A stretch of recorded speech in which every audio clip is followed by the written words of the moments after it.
नमस्कार, मी अश्विनी डिके. आज अश्विनी स्वादिष्ट किचनमध्ये the heart of every Maharashtrian kitchen असं ज्याला संबोधलं जातं तो गोडा मसाला किंवा काळा मसाला तो कसा करायचा ते आज आपण पाहणार आहोत.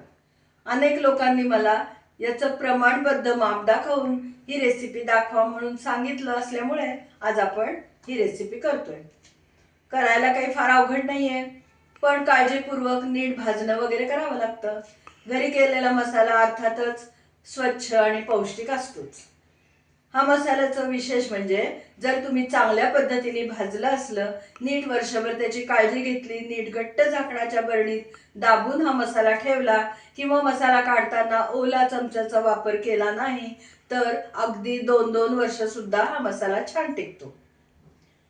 साहित्य बघून घ्या, लगेचच करायला घेऊया. आज आपण गोडा किंवा काळा मसाला कसा करायचा आहे ते बघतोय. त्यासाठी मी इथे धने अर्धा किलो घेतलेले आहेत, 500 ग्रॅम. त्यामध्ये घालण्यासाठी इथे 50 ग्रॅम लाल तिखट घेतलंय. तिखटाऐवजी तुम्ही 50 ग्रॅम सुक्या मिरच्या भाजून घातल्यात दळताना तरी चालू शकतं.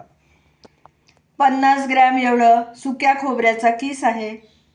50 ग्रॅम जिरं, 30 ग्रॅम पांढरे तीळ, 20 ग्रॅम शहाजिरं, 10 ग्रॅम खडा हिंग, म्हणजे बाजारात मिळते ती पावडर घेतलेली नाहीये, तर आपण हा खडा हिंग घेतलाय.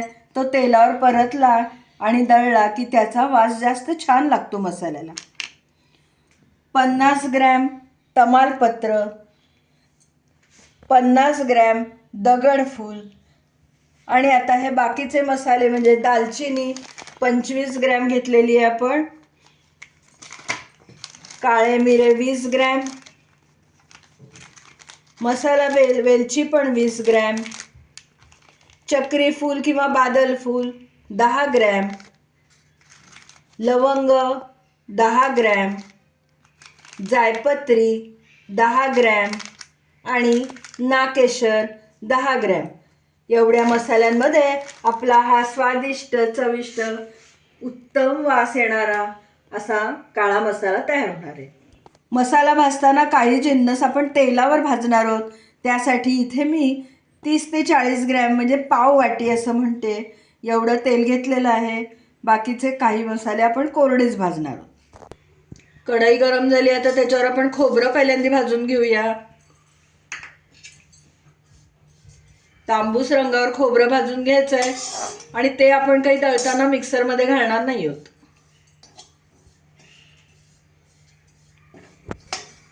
खोबरं असं हलवून हलवून भाजायचं, एकाच जागी राहिलं तर ते पटकन जळून जातं.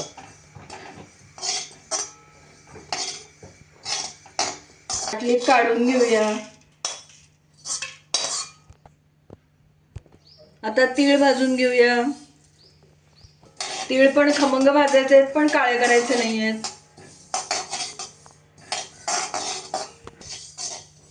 तीळ पण छान भाजून झाले. तीळ भाजायला जायला लागले की तडतड उडायला लागतात. त्याच्यावरनं आपल्याला अंदाज येतो की तीळ आता भाजत आले. आता जिरं भाजून घेऊया.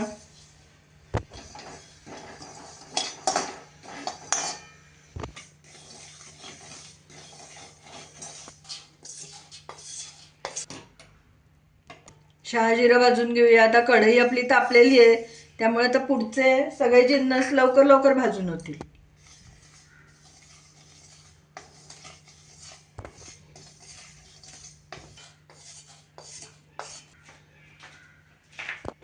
आता आपण दगडफूल भाजून घेऊया. दगडफूल बाजारात आणल्यावर छान स्वच्छ करून घ्यायचं. काही त्यात माती, खडे, कचरा असेल, काड्या असतील तर त्या बाजूला काढून घ्यायच्या. आता त्याच्यावर मी थोडंसं तेल घालणार आहे, अगदी 1 टीस्पून, आणि आपण ते भाजून घेऊया छान.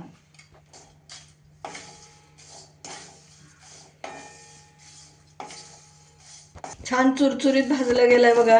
आता काढून घेऊया.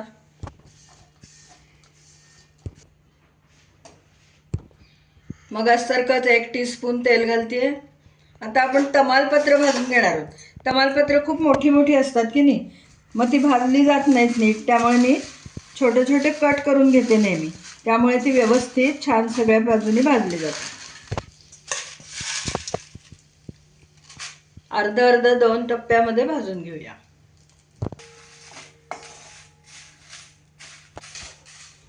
बघा छान तांबूस रंग आलाय. आवाज पण ऐका. काढून घेऊया.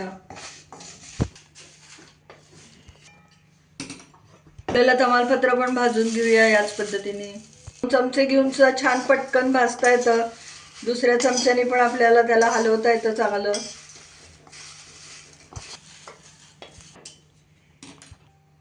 कढई गरम आहे, त्यात 1 टेबलस्पून तेल घातलंय. त्याच्यावर हा हिंग आपण घालूया. तो छान फुलला जाईल, म्हणजे मग आपल्याला दळताना पण पटकन दळला जाईल. तो बघा त्याची कशी लाही बनतीये, फुलायला लागला हिंग. चपट्या चपट्या वड्या होत्या, किती छान फुलून आलाय बघा. हिंग तळताना आपण जास्त तेल घातलं होतं, ते जास्तीचं तेल काढून घेतलंय. 1 टीस्पून तेल त्या कढईमध्ये ठेवलंय आणि त्यावर आपण आता ही दालचिनी पण तळून घेऊया. आपण डीप फ्राय करत नाही आहोत, तेलावर परतून घेतोय. दालचिनी पण मस्त परतून झाली आहे. इतका सुंदर वास सुटलाय दालचिनीचा. वेगळं घेते.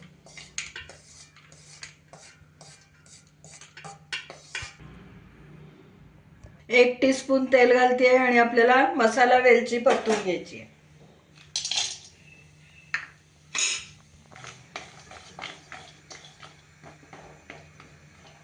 मसाला वेलची छान भाजून झाली आहे बघा. या पद्धतीने सगळ्या वेलची फुगून आल्यात. काढून घेऊया.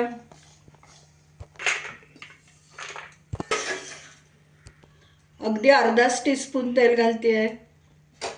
त्याच्यावर आपण हे बादल फूल किंवा चक्री फूल ते घालूया. तुम्ही याला काय म्हणताय ते मला कळून सांगा कमेंटमध्ये.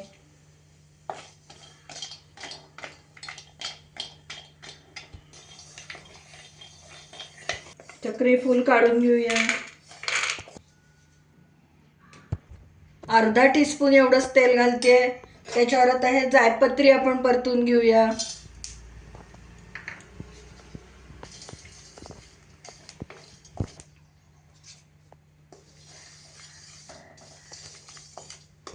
काढून घेऊया ताटलीत जायपत्री. आता आपण हे नाकेशर आहे बघा आणि ह्या लवंगा, हे दोन्ही आपण एकदम भाजून घेऊया. 1 टीस्पून एवढं तेल घातले. नाकेशर आणि लवंगा.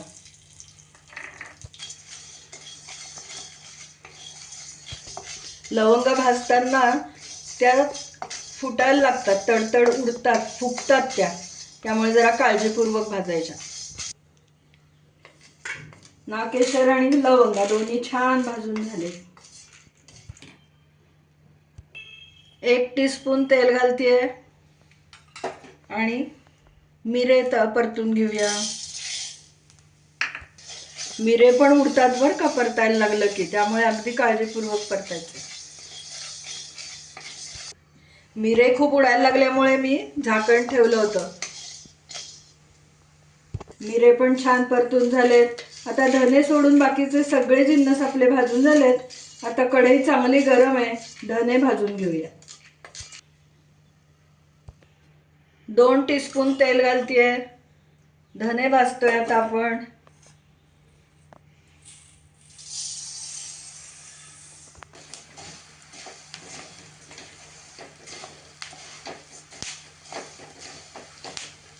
धने काढून घेऊया आणि याच पद्धतीने उरलेले धने भाजून घेऊ.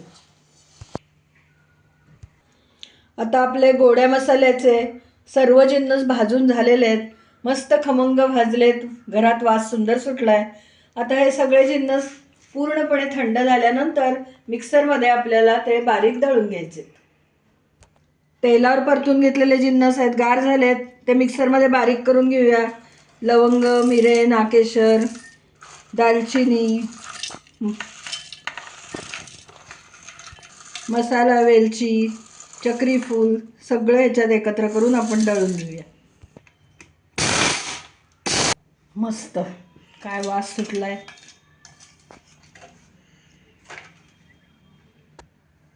छान बारीक झालेलं आहे.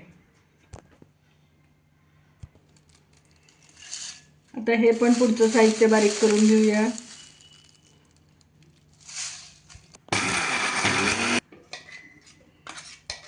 आता हे खोबरं बारीक करूया, पण हे खूप फिरवायचं नाही बरं का मिक्सर, अगदी पल्स मोडवरतीच.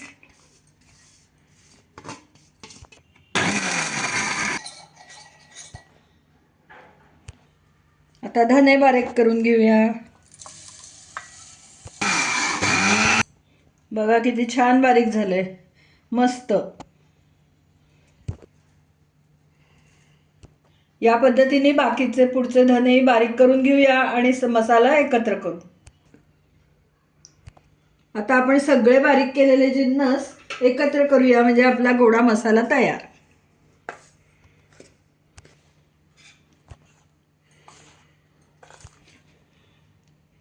तिखट घालते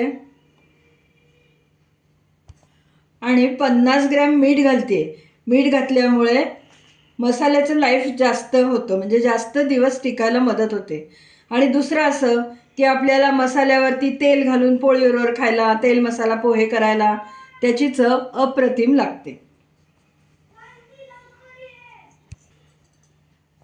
आता हे सगळं आपण हातानेच एकत्र करूया, म्हणजे छान सगळं एकत्र मिक्स होईल.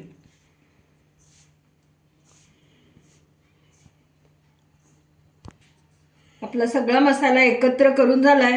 आता हा तयार मसाला किती झालाय वजनी हे मी तुम्हाला वजन करून सांगते. The heart of Maharashtrian kitchen असा हा गोडा मसाला किंवा काळा मसाला करून आपला तयार झालाय. काय घमघमाट सुटलाय घरामध्ये. मला तर लगेच आता मसाले भात करायची इच्छा होती. मसाले भात, मूगडाळीची खिचडी, भरल्या वांग्याची भाजी, कुठल्याही रश्श्याच्या भाज्या, उसळी या कशामध्येही तुम्ही याचा वापर करू शकता.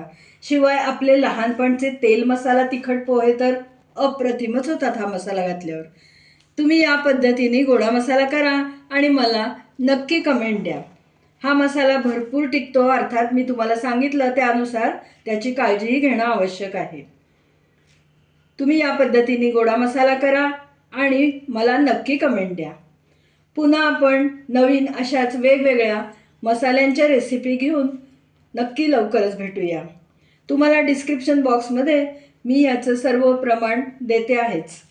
आणि आज आपण अर्धा किलो धन्याचा मसाला केला आहे. तो साधारण 900 ग्रॅम तयार झाला. तुम्हाला 1 किलो धन्याचा करायचा असेल तर त्यातलं प्रमाण डबल करून वापरावं लागेल. पुन्हा आपण लवकरच भेटूया. तोपर्यंत धन्यवाद.